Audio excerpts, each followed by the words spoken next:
It's been a warm and humid start to this Saturday morning as we've seen temperatures roughly in the 60s and lower 70s out there, and all that rain we've seen over the last couple of weeks really filling up the area lakes. Let's take a look at some of the current levels out there. Updated these just a couple of minutes ago. Keystone still running 6 feet above. Grand Lake a little bit above 1 foot. You notice Oologah 6 feet above. Same story down at 10 Killer, 8 feet above at Fort Gibson, and still running 13 feet above normal down in Eufaula. So we don't need much more in the way of any rainfall. Unfortunately, it looks like we are going to see a pretty good chance for rain moving in this evening and overnight. We're also talking about the potential for some severe weather later on this evening, as we're going to see showers and thunderstorms developing out to our west, way out in western Oklahoma, and we expect those to march to the north and east fairly quickly as we move through the afternoon hours, impacting parts of eastern Oklahoma as we move into the evening. That's why we do have an enhanced risk for severe weather. It does include Tulsa and Bartlesville in this orange shading. To the east of that, a slight risk of severe weather, and to the west, that's where we have the moderate risk. That's why we have the most significant severe weather expected out to our west as it develops this afternoon. And as it marches to the east, it looks like it'll weaken just a little bit, but we'll still see a pretty good chance for strong to severe weather moving into eastern Oklahoma as we move into the evening and overnight hours. Let's take a look at some of the threats as we move through our Saturday. You notice the hail threat, it's a medium threat. Same story with the wind. Any thunderstorms that are severe could produce some large hail and some strong straight line winds. Flooding is going to be the major concern. Any thunderstorms that move across the area, especially from Tulsa off to the south, they're going to produce heavy amounts of rain, so we could see flooding problems with any of the thunderstorms as they move on through. And the tornado risk, it is low. It is not zero. There's still a chance we could see a couple of tornadoes possible here in eastern Oklahoma with that activity during the evening hours, but the threat is relatively low. We're also talking about the potential for some flooding rainfall. Flash flood watch goes into effect tonight at 7 p.m., lasts until 7 o'clock tomorrow morning. You notice it does include most of central and eastern Oklahoma. The lone exceptions,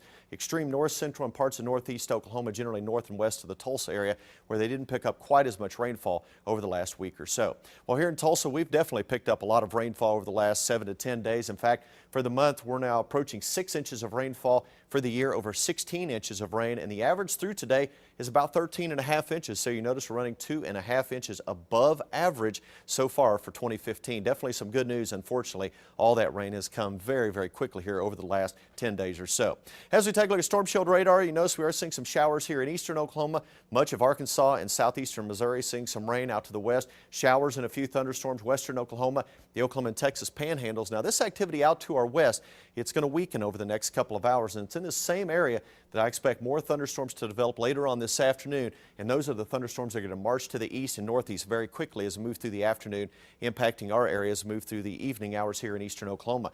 We are tracking a few sprinkles, some showers in far eastern sections of the state. They are not severe. We don't expect any severe weather around our area for the morning hours, as we're just seeing some of these quick moving showers as they lift off to the north and to the northeast. Here's a live look at Brookside Cam as we're seeing mostly cloudy skies. From time to time we see a few rays of sunshine, and I expect that trend to continue as we move through the morning. So we'll see a mix of sun and clouds around during the afternoon, warm and muggy conditions. We're at 71 degrees, south-southeast wind currently at 10 miles per hour. So we are seeing a bit of a breeze, and temperatures area-wide, a mix of 60s and 70s out there. And temperatures only bottomed out in the upper 60s in many locations overnight, so it was a warm start to this Saturday morning. Here's a storm system right here that's moving out of Arizona into sections of New Mexico. It's going to continue working its way to the north and east, moving up into areas of Kansas as we move through the afternoon hours, and that is going to be responsible for kicking off more thunderstorms this afternoon out to our west, and then they'll race off to the northeast as we move on through the evening hours. In fact, let's take a look at future track. Still as we move through the morning hours, some scattered showers, isolated thunderstorms not out of the question. We don't expect any severe weather though during the morning hours. As we look out to the west, we're going to watch for thunderstorms to develop. You notice 1 p.m. still relatively quiet other than a few showers here in eastern Oklahoma. Out to the west, we're going to watch for those thunderstorms developing in far western Oklahoma. You notice by 6 o'clock moving towards central sections of the state, and then they'll race to the north and to the east, so we'll have to watch during the evening hours for severe weather potential here in eastern Oklahoma. Then we'll watch for some flooding rainfall and a few severe storms possible south and east of Tulsa as we move through the overnight. So again, it could be a stormy night for parts of the area. Temperatures in the upper 70s, lower 80s today, warm and humid. We'll stay relatively dry for today, a few scattered showers, better chance of the rain and storms moving in for this evening and tonight. Then for tonight, rain and storms likely with those temperatures dropping into the 60s. We'll dry things out for tomorrow. We'll warm up as well, mid 80s tomorrow with a breezy southwest wind, and then it looks like rain chances, some thunderstorm chances back in the forecast Monday through Friday. Best chance of rain after this evening will come on Wednesday and again on Thursday. When are we going to get out of this weather pattern? You know, it's going to be one of those we'll probably just go right out of spring and right into summertime. We'll hit 95 degrees and it won't rain for 3 weeks. So it's good that we're seeing rainfall. Unfortunately, we need to really spread this out, and more rain this week is going to give us more problems. Thanks, Taft. Well, whenever severe weather hits, we